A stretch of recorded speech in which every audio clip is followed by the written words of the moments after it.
Hey everyone, this is Elenbaas from Nightlight Astrology. Today we are going to look at all of the major astrological transits for the week ahead. That is today, April 21st through the 27th. There are not so many transits, but they are arguably the biggest transits of the year or among them. And that includes the Sun square to Pluto midweek on the 23rd, followed by Venus conjoining Saturn on the 24th, followed by Mars opposing Pluto on the 26th. And then to round out the week, we have a new moon in Taurus. So 3 major transits plus a new moon. It's not a light week astrologically. This is one of the busier, more dynamic weeks of 2025. I guess there's maybe some small mercy or silver lining in the fact that there's only 3 major transits this week, but they are big ones. And so we are going to talk about them as a sequence of events all connected today, sort of preview where we'll be going, breaking down each one of them as the week goes along. I'll also be doing a little bit of refresher on the fixed signs of the zodiac's horoscopes at the very end today. Those are the horoscopes that have the Mars, Pluto, Sun, T-square in angular houses. So our fixed signs will get a little bit more attention. I did do some horoscopes on Mars entering Leo, triggering the Mars-Pluto opposition last Friday. So if you missed those, you could go back and check them out. But anyway, that's our agenda for today. Remember to like and subscribe. If this is a part of your daily spiritual life, then consider subscribing. Make it a part of your daily practice. We really love seeing people use the channel as a part of their daily spiritual routine. Transcripts of any of these daily talks can be found on the website, which is nightlightastrology.com. We are, of course, in enrollment season right now for our upcoming first-year program, which is called Ancient Astrology for the Modern Mystic. It is a course in ancient Hellenistic astrology with an emphasis on spiritual and psychological counseling. And so if that sounds like something that you would enjoy, or even if you feel like you're ready to take your own personal study and knowledge of astrology to the next level, consider our year 1 course coming up at the end of June. There's an informational video tagged on to the end of our daily content during enrollment season, so that you can learn more about the program if you want to hear what it includes and how it works. And I'll show you the classroom website and so forth. There's Payment options are at the bottom of the screen. Our early bird sale is available until May 15th, so you can save on the cost of the course that way. There's also need-based tuition. So if you'd like to take the course, but you need a little help to make it happen, we understand people are coming from different walks of life and different financial circumstances. So we try to make sure that a spiritual topic is accessible on the financial level. That's one of our values as a business. You can find that tuition assistance available. Allows you to pick within a sliding scale that works for you, so you don't have to live outside of your means to study something sacred. I really truly believe that when you learn astrology at a deeper level and you're able to be your own astrologer, that's a very important step to take at some point in your relationship with astrology. That's what we try to prepare people for. And whether you end up using that to practice for other people or not, everyone's a little bit different on that level. But this course really is for people to be empowered with the language, so that you're always going to rely on astrologers like myself and others that you watch or listen to. But it helps to have your own intuition and your own creativity on board for your relationship with astrology. And this program is meant to help you deepen that connection. So you'll get a really thorough, comprehensive structure in the class. And I think that's its best feature. Anyway, on that note, again, check out the informational video at the end of today's talk. So let's take a look now at the real-time clock and walk through these major transits that are happening this week. So we start here on April 21st, coming right off from the Sun square to Mars, which we covered last week, but you may be still feeling that today. The middle of the week, we're going to see the Sun square Pluto. Right, there it is. And then on the 24th, just the very next day, as that square is just separating, we're going to see Venus and Saturn come together one last time. And then we're going to see Mars oppose Pluto the very next day on the 26th, or I guess, 2 days later. So there it is. Right? Very, very dynamic sequence of events. A Venus conjunction to Saturn after a long retrograde and a long period of time spent in close proximity to Saturn is finalizing a process that Venus and Saturn have been going through. While in the meantime, Mars's long retrograde began with an opposition to Pluto and is now finishing, in a sense, with another direct opposition to Pluto. Engaged with that is a T-square from the Sun. This is why most astrologers looking at the astrology for the year ahead, I always gather that research toward the end of the year. I do my research for the year ahead during the Kickstarter and sort of prep my notes for the next year. And I look and I circle on the calendar. Ooh, these patches look like the busiest, most dynamic times of the year. I don't rank them necessarily, but if I had to, this would be in the top 3 or 4 busiest, most dynamic weeks of the year, with maybe the exception of, outer planets changing signs are always a big deal, stuff like that. But this is a very powerful passage within 2025. And one of the reasons that it is so powerful is because of the things all happening in close proximity. Let's walk through them individually now, starting with the Sun and Pluto. So on the 23rd, that is Wednesday, the Sun will square Pluto. And as it does so, it is, in a sense, the first of a few events that are all part of the Mars opposition to Pluto. Now, here's how I'm thinking about Mars opposite Pluto that'll give us some context for Sun square Mars or Sun square Pluto in the middle of the week. With Mars and Pluto, what I think about is the force of evolutionary necessity. There's this hexagram in the I Ching called critical mass. It's English name of, or translation of the name of the hexagram from Chinese is often translated as critical mass. It's hexagram 28. And it talks about a ridgepole sagging that's supposed to be supporting a house. And unless that ridgepole is supported, it's going to break. And so there's something reaching critical mass, and you have to do something or there will be a consequence. There will be something destructive that takes place unless a creative act of fixing, mending, supporting is taken. So I'm not saying it's exactly the analogous to that image from the I Ching, but it's similar insofar as evolutionary pressures. The pressure of evolution, one way of thinking about evolution is just that which is unfolding. So that which is unfolding is required that action be taken, or that something needs to happen, or there's a feeling of consequence.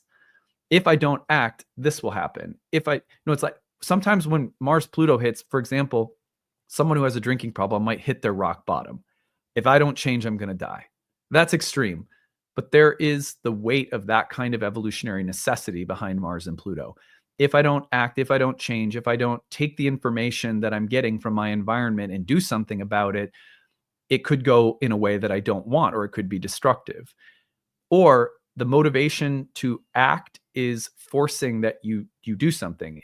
There's times in life where you go, I just knew I had to do something. I knew it was time to take action. I knew in my heart this was the way to go, or something like that. But there's a pressure and a force. That pressure and force of necessity is very Mars-Pluto. So as that's coming through this week, there are a number of events that sort of prep us for that moment of engagement, that critical mass situation. The first one is on Wednesday when the Sun squares Pluto. This is, in a sense, turning on the burner. And you'll be feeling that already today because Mars and the Sun just squared yesterday. So the T-square is already cooking, but you're going to really feel it heat up on Wednesday when the Sun squares Pluto. That brings the ideal image into contact with that force of evolutionary change, that Plutonian transfiguring energy. The Sun comes into contact with it, and it is about a shift of direction, a shift of purpose, things that are burning down and rising up creatively. And then followed by that, on Thursday of this week, we're going to see Venus conjoin Saturn.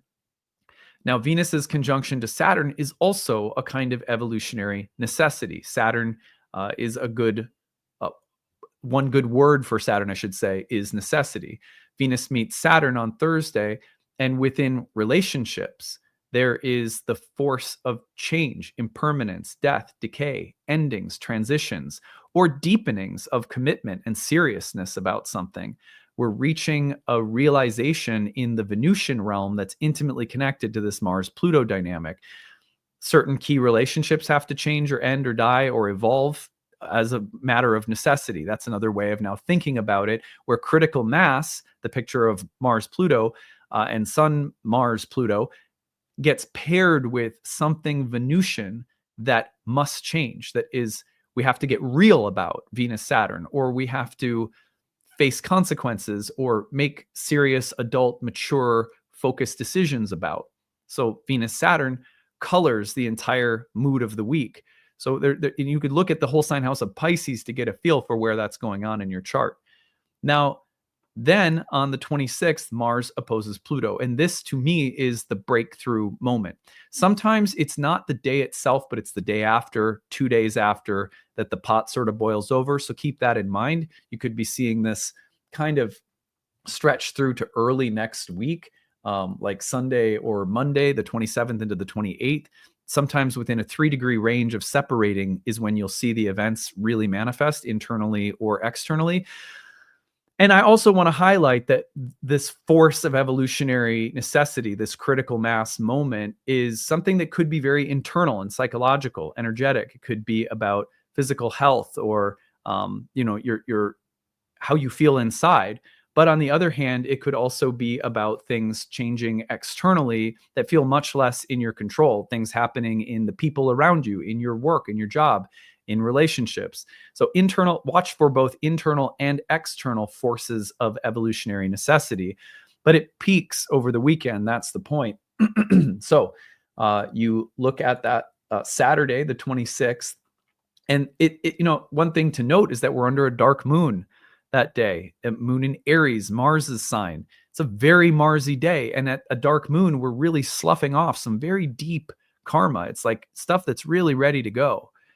So it's a very powerful moment. I expect we'll see this in the collective. Now, if there's any silver lining to me, it's that while this week is very forceful on the level of growth and change, the 27th, we have a new moon in Taurus. And that new moon in Taurus obviously is an exalted moon. It's in Venus's sign. And that new moon features its ruler as an exalted Venus separating from Saturn. The next moon cycle, I should say, to me has a feeling of emerging out of troubled waters, emerging out of that dynamic creative tension that is the Mars-Pluto moment this week. So by the end of the week, I do expect an energetic shift that'll start toning next week and the weeks ahead. Now, of course, there'll be new challenges. There always are. Life is like that. But in terms of this week and riding the energy, I'd just double down on your practices of self-care, and on, if really intense things come up, ask yourself, do I need to address this right now? Or can I sit with it, be with it, as opposed to reacting too quickly, not processing things? To me, that's always something I have to be careful of, just reactionary. So anyway, this is brief. We're going to spend a lot of time on this week. So Tuesday, Wednesday, Thursday, Friday, there will be content focused on breaking each of these parts down individually. And I hope that will be of benefit for all of you as you are working with these things. That's why I say I hope that this place is a place that is part of your daily spiritual self-care and practice. I hope that the content gives you tools and help to be able to work through these things. Certainly, for me, even doing this work is how I help myself process it, right? This is my practice. So anyway, let's take a look at the fixed signs. Let me get to here we go. Give me just a second, get my screen set up here. So we're going to look at the fixed signs for some brief horoscopes. I always do on Mondays, one group of signs who is getting the biggest stuff of the week. So for Tauruses, we'll start there. I mean, this T-square in the 1st, 10th, and 4th is really emphasizing that there's a place of integration within yourself, within your own psyche, your own character, your own values and personality, within your own body. And it has to do with who you're deciding to be relative to public expectations, social or professional expectations, and your inner life. The private side of you, as well as the family dimensions of life, or the private home-based sphere of life. The point of integration is in you, with the sun in Taurus in the 1st house. So watch for those 3 areas to be in a pretty intense dialogue with each other this week. Now, if we move on to Leo's, the next fixed sign, we see that there is oppositional tension across the 1st and 7th with Mars-Pluto. That's about self and other. Is that about a power struggle? Is it about mediating conflicts or different expectations or ideals or values in relationships? Is it about your strength, power, assertiveness, creativity versus others and some need for mediation or balance across that self other access? The point of integration with the sun squaring the two is with respect to your work in the world, your sense of calling and purpose, perhaps professionally, or what engages you in the public, what you feel matters as with respect to your career or your sense of calling or direction professionally. So something's seeking integration around both career and identity and relationships for Leos. Now, we go on to Scorpios and we see the Mars Pluto dynamic across your 10th and 4th house with the sun as an integration point in the 7th. What are the pressures you're facing right now between the public sphere of life, the professional sphere of life, the place that connects you to the public, and the private or interior sphere, your home, your family, what you feel or who you are inside when you're not out in the public eye? That private public distinction is going to be a tension that you're feeling really intensely this week. But the point of integration with the sun in Taurus in the 7th house might be your relationships. The point of balance may somehow be the quality, health, and integrity of your relationships.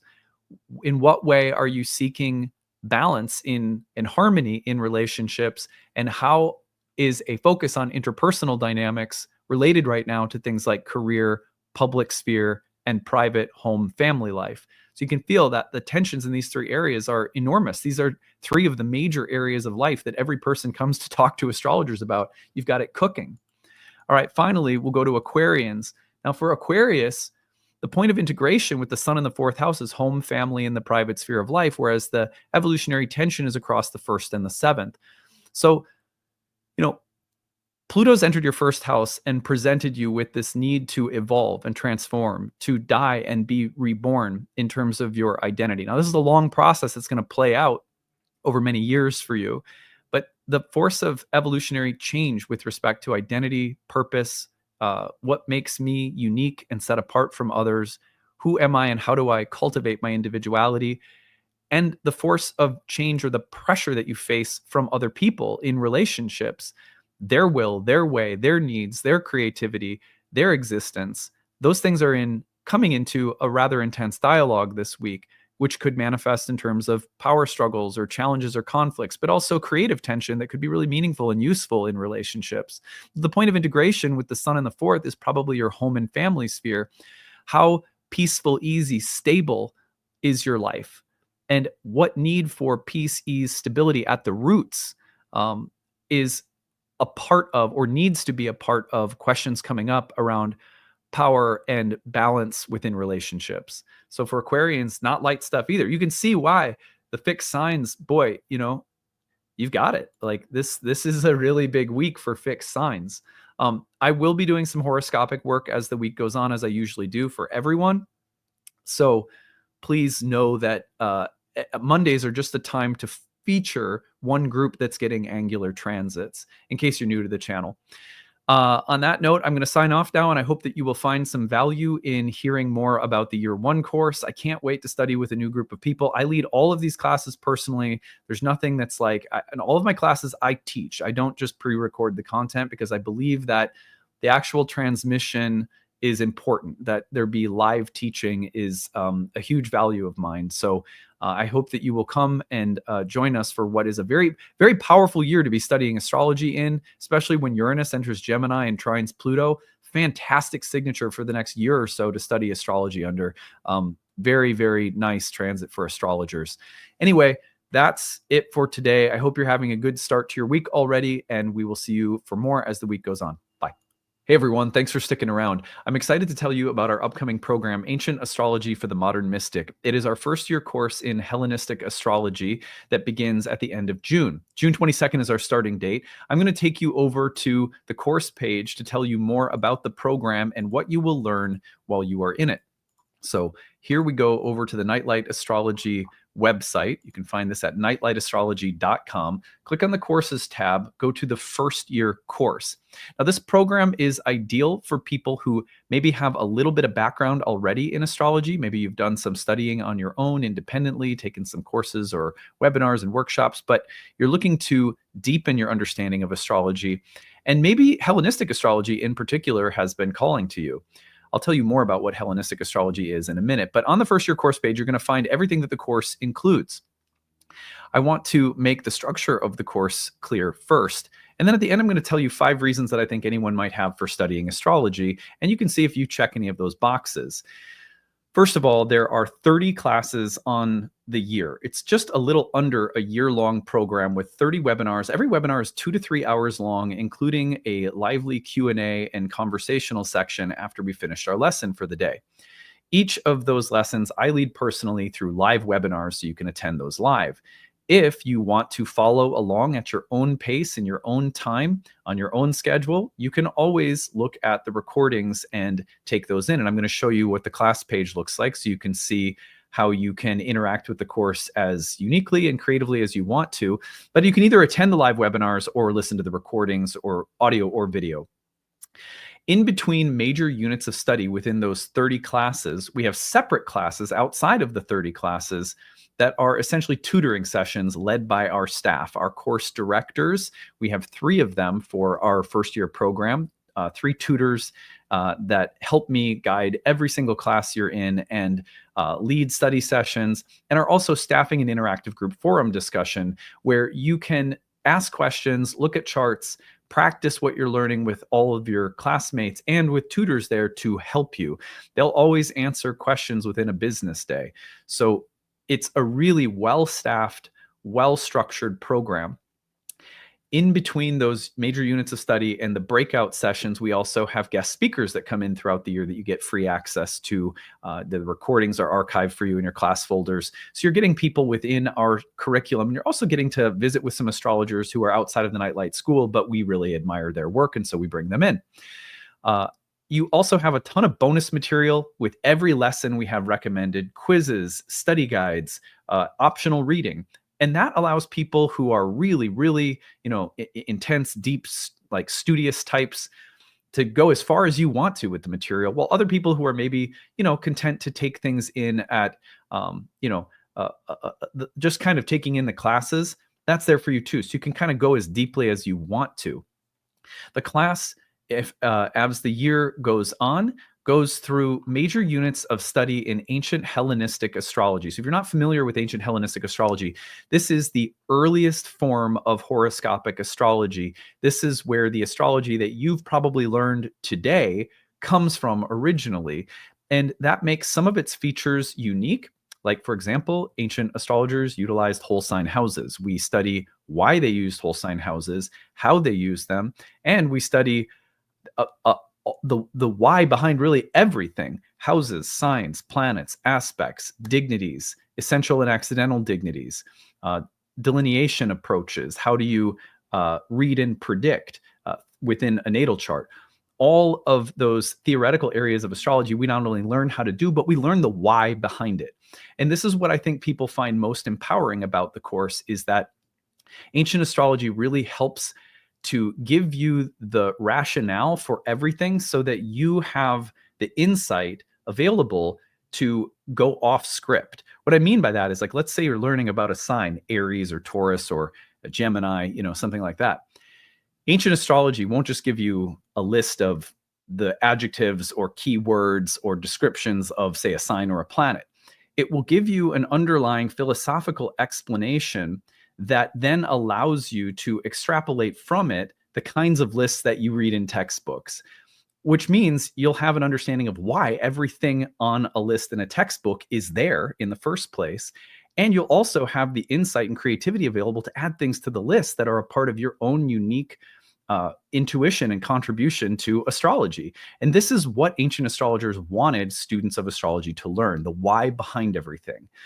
So this is a class where, even though you're seeing things like planet signs, houses, dignities, aspects, and you're like, oh, I've already learned about those things. Not if you haven't studied Hellenistic astrology. I don't mean to sound condescending, but like, Truly, most people's experience coming through this program is, wow, I had no idea all that I didn't know about the roots of everything that I've understood thus far about astrology. So it really is about digging into the philosophical core of why we do everything, and then you have greater intuitive and creative capacity as an astrological craftsman or craftswoman. So anyway, that's a brief explanation of why I think Hellenistic astrology is important. Not to mention that ancient astrology was really focused on our ability to accurately describe and predict things in the realm of karma, fate, and destiny, whereas modern astrology's hallmark and strength is psychological depth. And so when you put the two together in our program, which is why it's called Ancient Astrology for the Modern Mystic, I think you have something really special. So on that note, you can see everything that we cover here. So there's a video with some of our alumni you can watch. Everything is there on the page. Now, there are 5 reasons that I want to touch on briefly before I tell you about your payment options and need-based tuition. These are 5 reasons to study astrology that if you mark any of these boxes, especially if you mark several of them, then I think it's a good indication that you might be ideal for this program, might be an ideal fit.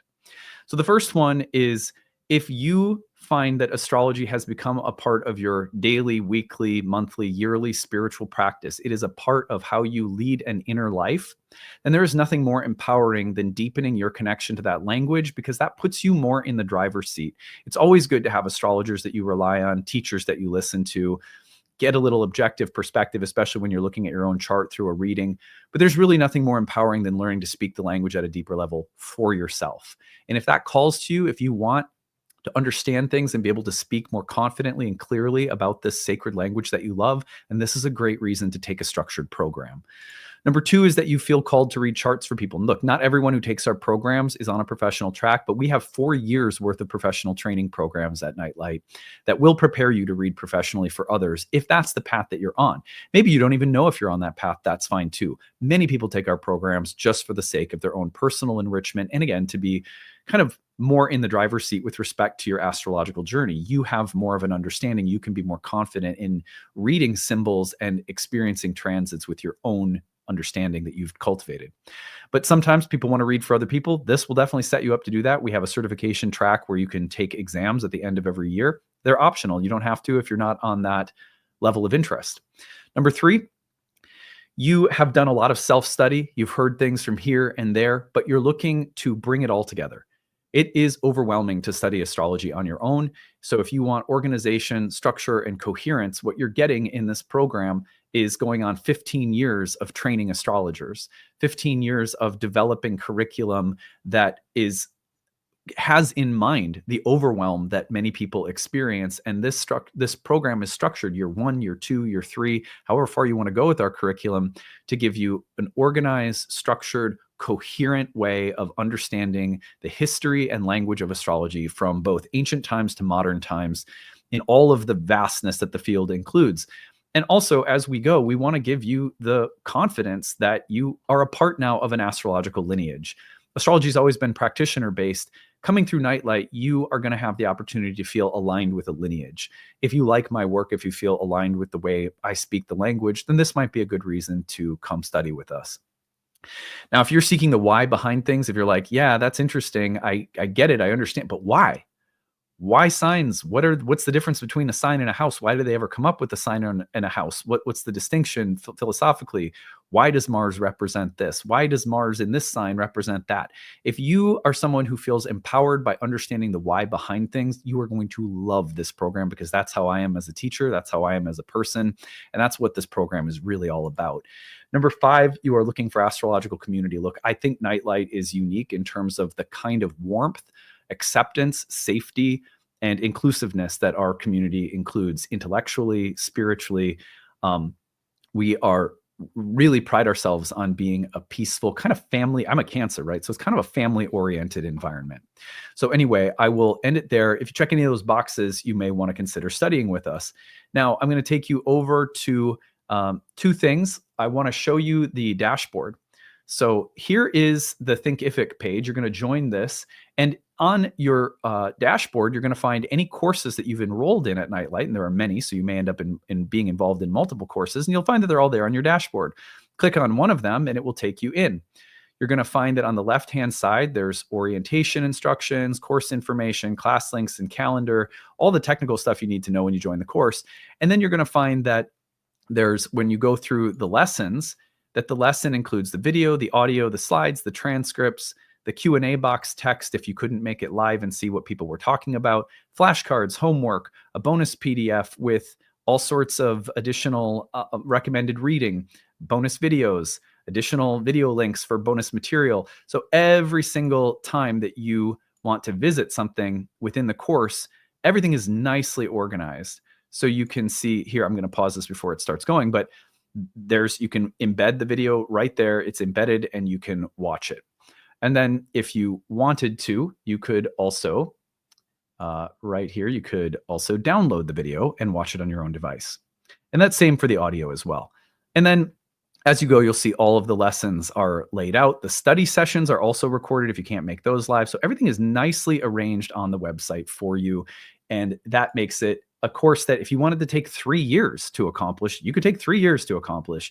If you want to take it for the sake of getting certified, you have the full year plus an additional year to take the exam. So 2 years total that we give people if you're on a professional track. But most people complete the program in a year. And a lot of people, over 50% of our students go on to our year 2 and then our year 3 and horary programs as well.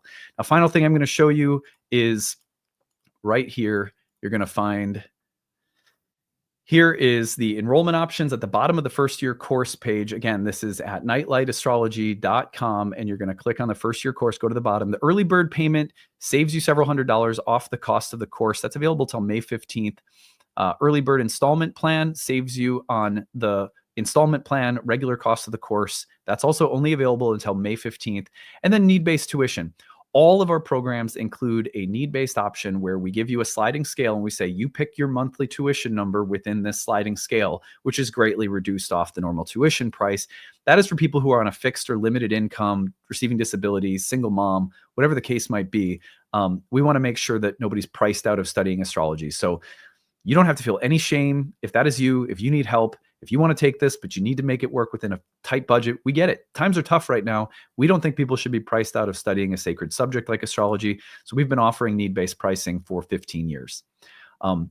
Nightlight is a donation-based school. It started that way. We have a sliding scale, so it's kind of like donation. You get to choose your rate anyhow. So if that's something that will help you, please use it. Thank you for listening to this. I hope it gave you a really deep and comprehensive introduction to what the course is all about and why you might find it exciting to come study with us starting at the end of June. So any questions you have about the program as you're visiting the course, email us info@nightlightastrology.com. We'll be glad to talk about anything that you have questions about. We are here and we have a wonderful staff of people at Nightlight who will be a part of your learning experience and are all glad to help you. All right, that's it. We'll see you again later. Bye.